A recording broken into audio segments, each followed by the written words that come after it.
Menurut seorang mufasir terkemuka bernama Muqatil bin Sulaiman bin Bashir, kata Nuh berasal dari bahasa Suryani yang mempunyai arti diam. Julukan ini didapat setelah air bah menjadi surut, kemudian bumi didiami lagi oleh bangsa manusia dari garis keturunan Nuh. Nuh juga dikenal sebagai Adam kedua yang melanjutkan spesies bangsa manusia setelah dimusnahkan oleh air bah. Nuh hidup kira-kira antara awal milenium keempat sebelum Masehi sampai menjelang milenium ketiga sebelum Masehi, atau hidup hampir 1 alaf kurang lebih 950 tahun, sebagaimana riwayat-riwayat yang dituturkan para sejarawan.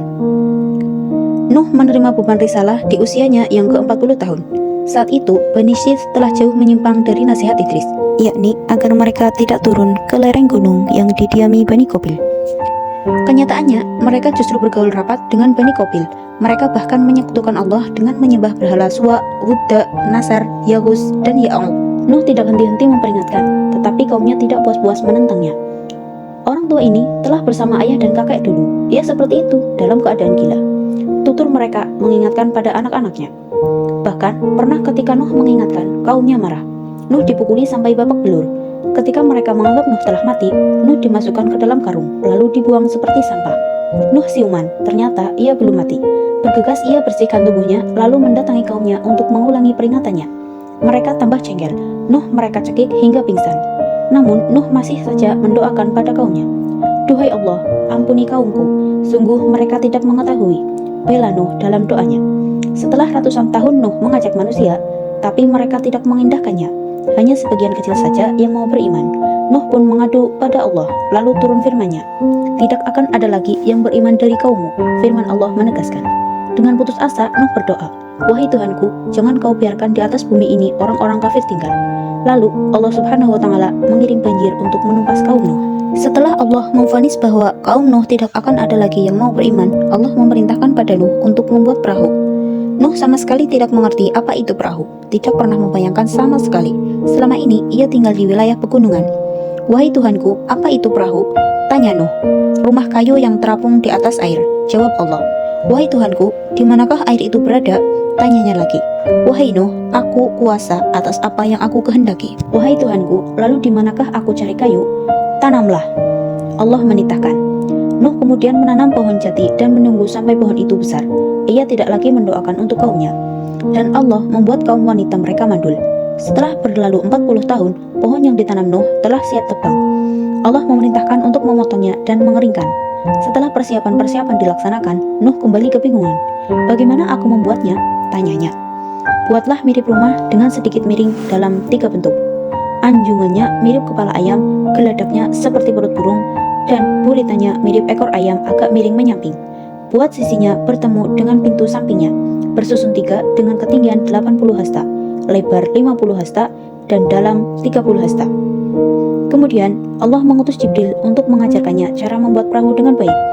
Perahu Nuh yang tinggi besar memancing perhatian kaumnya. Mereka seenaknya mengejek. Wahai Nuh, kau telah berubah menjadi tukang kayu setelah sebelumnya menjadi nabi. Jika kalian mengejekku, maka kami akan mengejek kalian tatkala tampak pada kalian azab Allah. Jawab Nuh. Tepat di bulan Rajab, azab pun datang. Kulit bumi menjadi lembab dan air memancar keluar.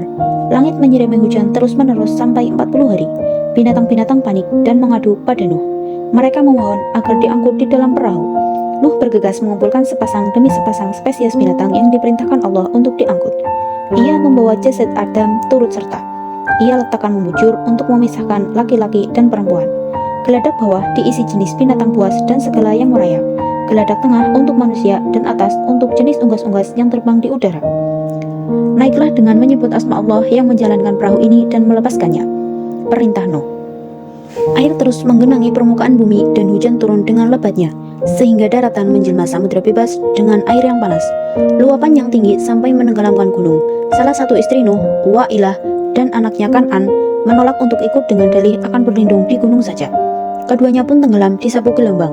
Manusia dan binatang yang tidak ikut bahtera musnah kecuali Ngauj bin Anak binti Adam.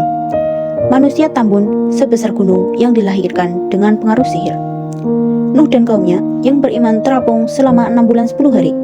Untuk kemudian air mulai surut di telan bumi. Bahtera berputar 7 kali pada Baitullah, lalu tepat pada hari yang Asyura di bulan Muharram Bahtera terdampar di Gunung Judi. Sebagai wujud syukur atas keselamatan mereka, Nuh memerintahkan semua penghuni perahu binatang dan manusia untuk berpuasa di hari Ashura. Setelah banjir, Nuh masih mengurus bangsa manusia sekitar 3 abad setengah. Kemudian ia menyuruh ketiga putranya, Yafis, Sam, dan Ham untuk berpencar. Yafis pergi ke arah utara dan Ham pergi ke arah selatan. Sedangkan Sam menetap di Baitul Maqdis untuk meneruskan garis kenabian dan mengurus wilayah Syam. Kira-kira mendekati milenium ketiga sebelum Masehi, Nuh wafat lalu dimakamkan di Karkno, Lebanon.